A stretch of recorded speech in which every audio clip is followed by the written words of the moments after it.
नहीं है उससे रिलेवेंट फिगर उसने दे भी रखे हैं, तो वो इतना इंपॉर्टेंट नहीं है figure. What is important it's something else.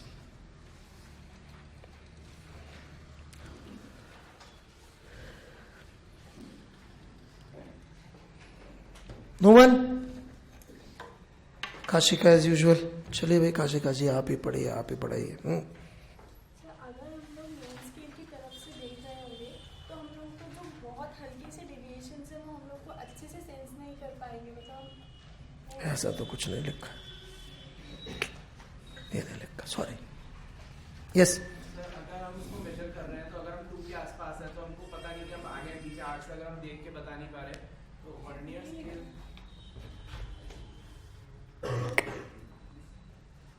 Okay कोई नहीं, वो अंग्रेजी भी खराब है, उसकी भी अंग्रेजी खराब है, आपकी भी खराब है, कोई नहीं.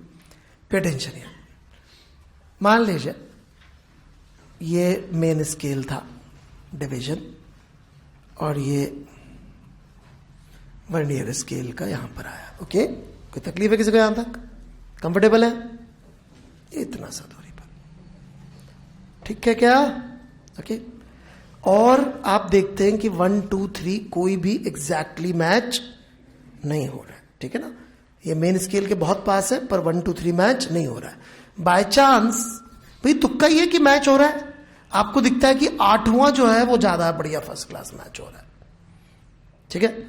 ये था लेट से 33, तो आप लिख के आ गए बेवकूफ टाइप 33.8. नहीं, दैट्स नॉनसेंस. भाई 8वां मैच होगा तो वहां के हिसाब से 8 आ जाएगा ना यार. अरे अभी तो बोला था पी और क्यू तो इक्वली होंगे. कहता हूं नहीं बोला था क्या? तो कितना हो गया? 0.8 हो गया ना एक्स. गलत है. क्यों गलत है? उसमें यह लिखा हुआ है कि यदि वर्नियर नहीं होता तो आप इसको राउंड ऑफ करके 33 लिखते कि 34 लिखते? 33 लिखते. तो यहां वर्नियर यूज करके अपन अंधे थोड़ी हो जाएंगे कि जो चीज 33 के आसपास है उसको 34 की तरफ थोड़ी राउंड ऑफ होना चाहिए वो. तो यदि आपका उस तरफ का मान लीजिए कोई मिल भी रहा है, अरे दिखा ये 34 के पास है ये नंबर की 33 के ज्यादा पास है. लेकिन अपन तो 33.8 लिख रहे हैं. क्यों? क्योंकि 1 2 3 इतने अच्छे मिल नहीं रहते. अपन को लगा 8 ज्यादा अच्छा मिल रहा है तो अपन भाई मिल तो कोई भी नहीं रहा होता एक्चुअली तो, पर अपन का एस्टिमेट होता है कि नहीं यार ये बढ़िया मिल रहा है तो अपन ने बोल दिया कि 8 है. लेकिन फिर वो तो 34 हो गया ना. हमको आंखों से दिख रहा है 34 के आसपास तो है ही नहीं. तो फिर अपन इसको 33 लिख देंगे या फिर जो भी नेक्स्ट बेस्ट मिल रहा है 1 या 2 में से वो मान लेंगे. या तो हम इसको ये लिखेंगे कि दिस इज 33.0, या यदि हमको दिखता है कि 1 थोड़ा बहुत ठीक मिल रहा है तो वो लिख देंगे. ओके. तो कभी भी अपन को ऐसी गलत रीडिंग नहीं लेनी है कि जिससे वर्नियर के बिना राउंड ऑफ करने पर जो आता, मतलब वर्नियर स्केल को राउंड ऑफ करके जो रिजल्ट आएगा वो मेन स्केल को यदि सिर्फ देखते तो उससे तो मैच होना चाहिए ना. नहीं बात समझ में. And so is true there also.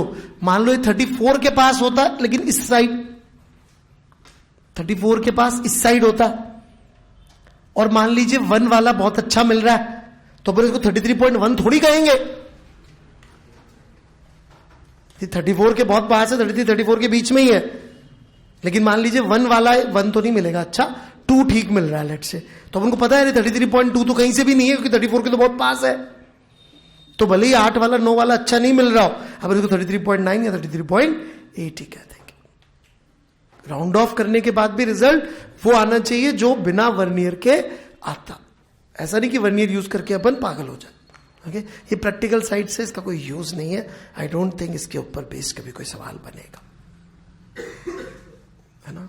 लेकिन एक्सपेरिमेंटल फिजिक्स से तो हम तो पूरी पढ़ा देते कि भाई कोई जाए कभी फिजिक्स ओलंपियाड में जाए, इधर जाए उधर जाए तो he can do well. Okay. मेरे से कई बार लोग पूछते हैं जब एडमिशन है, सर आप फिजिक्स ओलंपियाड पढ़ाते हो क्या अलग से? मैंने कहा हाँ जी पढ़ाता हूँ. ओके. मैं कभी नहीं पढ़ाता अलग से, फिजिक्स पढ़ाता हूँ. It takes care of everything.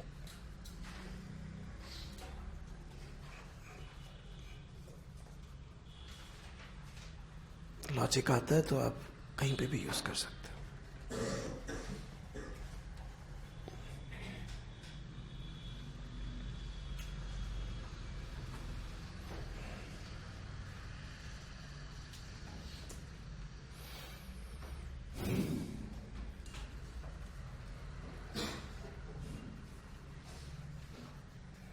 ठीक है। और ये इसी में नहीं, हर आगे भी कोई चीज देखे, कोई ये तो ठीक है वर्नियर के लिए बता दिया हमने, आगे कोई और चीज है तो वहां पे भी इस बात को ध्यान में रखिएगा कि अपन कभी भी इंस्ट्रूमेंट का ऐसा रीडिंग नहीं लेंगे कि जो अपन को मालूम है कि यार यदि अपन इससे एक छोटे मतलब एक कम ऑर्डर का ले रहे होते रीडिंग, कम प्रिसीजन का ले रहे होते तो उससे कुछ और रिजल्ट आया और इससे कुछ और रिजल्ट आया। ये बेसिक रूल है यार ये तो, ठीक है। क्योंकि हमेशा अपन को एस्टिमेशन तो करना ही पड़ता है कि कहां पे रीडिंग, मतलब बेसिकली कॉमन सेंस यूज करने का है ना। वो जिंदगी में भी रूल है वैसे तो, ये यूज बेसिक कॉमन सेंस कि भाई कोई टेस्ट की तैयारी कर रहे हो तो चेक कर लें, कोई किताब हो तो चेक कर लें, है ना। कॉमन सेंस कहते हैं इसको।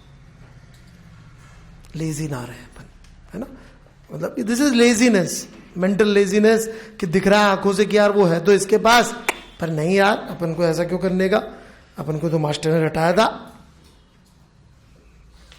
तो वो नहीं करने का। बढ़ू मैं आगे? Sure, okay then. Okay, zero error. Zero error क्या होती है कि इसके साथ आप बदतमीजी करेंगे, वर्नियर कैलिपर आपने दे दिया, राइट, लोग उसको सिर्फ मेजर ही नहीं करते, कोई लेके जाता है उससे ऐसे ऐसे खेल रहे होते बच्चे, मैंने देखा लैब में ऐसी हरकतें करते हुए, राइट, है ना, उसके साथ बहुत मिसयूज करते हैं, अब्यूज करते हैं उसको, तो थोड़े दिनों बाद बेचारा वर्नियर कैलिपर भी माफी मांग जाता है, राइट। और क्या हो जाता है कि जी ये 0 तो मिल रहे हैं ऊपर, राइट, ये दांत तो मिल रहा है इससे, पर वो दांत इधर से टेढ़ा हो गया तो इसमें कुछ जगह रह रही है। समझ रहे बात? आप उसके साथ बदतमीजी कर रहे हो, किसी के साथ ऐसे खेल रहे हो, कुछ कर रहे हो, कोई इधर मार दिया उधर मार दिया, ऐसे तमाशे करोगे दांत टेढ़ा हो जाएगा, तो ऊपर के 0 तो मिल गए लेकिन नीचे कुछ स्पेस रह रही है, तो दिस इज जीरो एरर। क्यों है ये जीरो एरर? राइट, समझ में आई मेरी बात या नहीं आई? क्योंकि कुछ स्पेस है पर वो उसको बता नहीं रहा, राइट। या फिर दांत मिल गए, राइट, लेकिन जो इसका 0 है और जो इसका 0 है वो नहीं मिल रहा, ये 1 पे है लेट से, ऐसा कुछ हो रहा है, राइट। वो कुछ रीडिंग तो दे रहा है, राइट, लेकिन यहां दांत मिल गए, so these both are zero errors. इसके चित्र आप देखेंगे तो उसमें बना रखा है, वो आप देख सकते हैं, राइट। ये दोनों केसेस में मान के चलिएगा कि दांत नीचे मिले हुए है ना, वो उसमें नहीं मिले हुए होंगे, पॉजिटिव जीरो एरर में समझा दूंगा अभी, ठीक है। तो देखिए पॉजिटिव जीरो एरर में क्या हो रहा है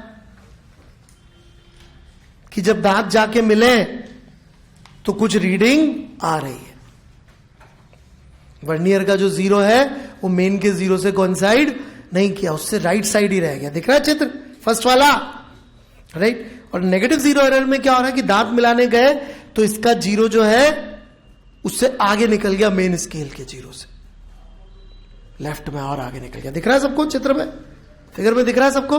so that is negative zero error, this is positive zero error. Positive zero error के केस में होगा ये कि वो जब 0 है तब इतनी रीडिंग ले रहा है, तो अपन जब और बढ़ाएंगे तो उतना और जुड़ेगा। इसका मतलब जो पॉजिटिव जीरो एरर है वो फाइनल रीडिंग से में जुड़ेगी या घटेगी? घटेगी। और नेगेटिव जीरो एरर जो है वो जुड़ेगी, क्योंकि इतना तो अपन को उसको 0 पे लाने पे मूव करना पड़ेगा, राइट। समझ में आ गई बात? पॉजिटिव जीरो एरर की कैलकुलेशन करना बहुत आसान है, उसमें कोई दिमाग नहीं लगता कि भाई जब दोनों दांत मिल रहे हैं और जो भी उस समय रीडिंग आ रही है that is positive zero error. जैसे कि आप चित्र में देख सकते हैं कि उसमें 4th डिवीजन मैच हो रहा है, तो 0.4 millimetre is your positive zero error. तो अपन क्या करेंगे, जो भी रीडिंग आएगी उसमें से 0.4 मिलीमीटर घटा देंगे, 0.4 या 0.04 सेंटीमीटर घटा देंगे। Got it? Negative zero error is bit interesting.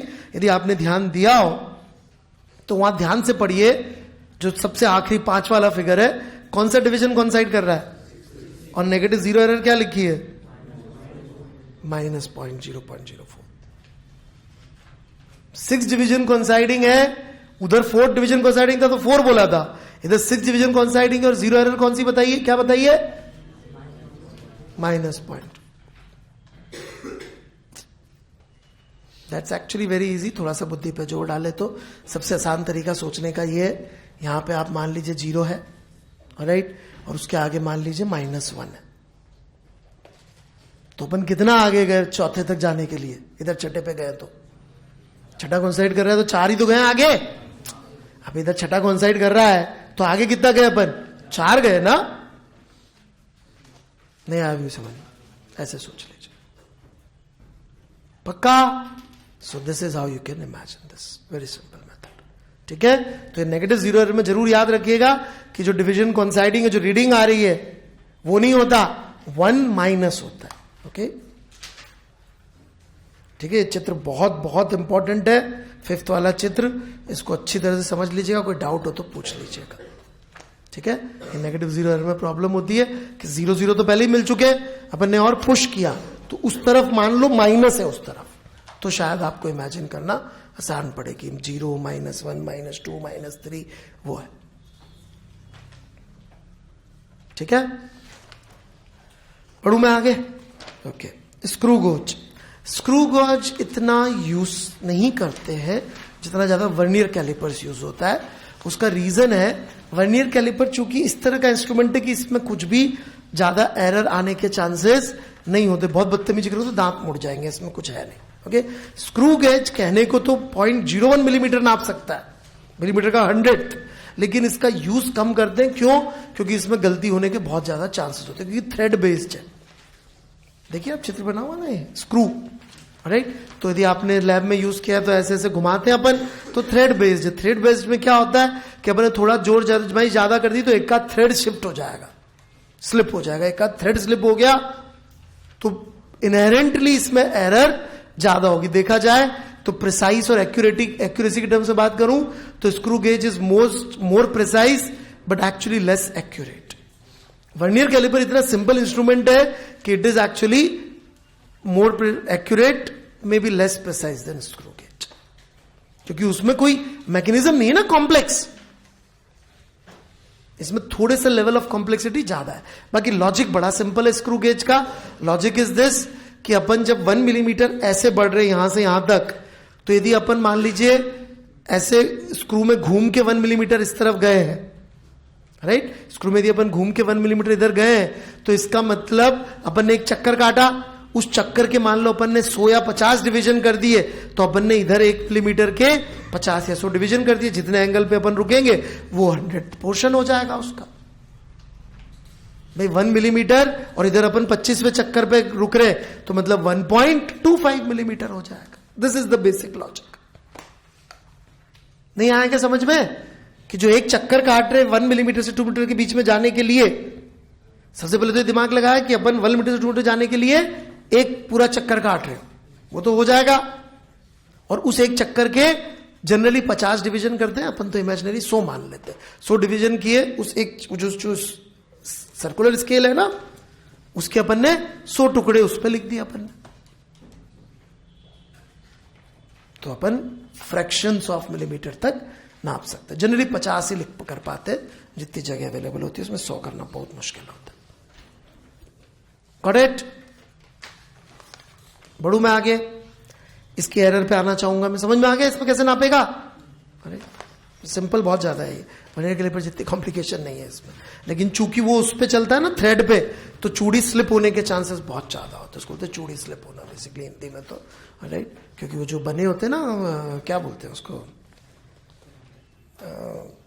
कुछ नाम होता है इंग्लिश में, भूल गया मैं. इसमें होगा ना कहीं एरर वेरर,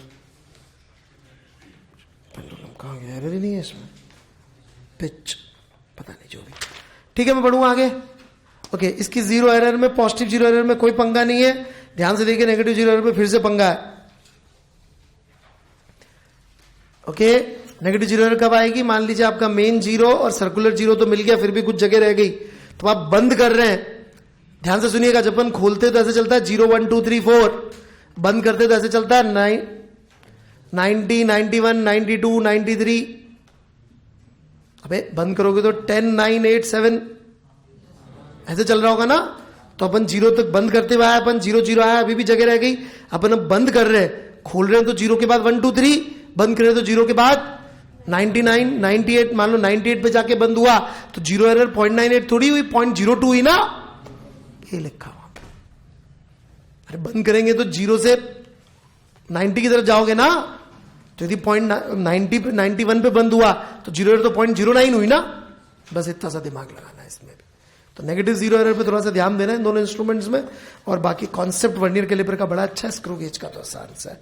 बाकी के इंस्ट्रूमेंट्स में एक भी नहीं पढ़ा रहा हूं, इंस्ट्रूमेंट्स है भी नहीं, बाकी के सेटअप्स हैं जो आपको खुद को जाके करने पड़ेंगे, वो कर लीजिएगा।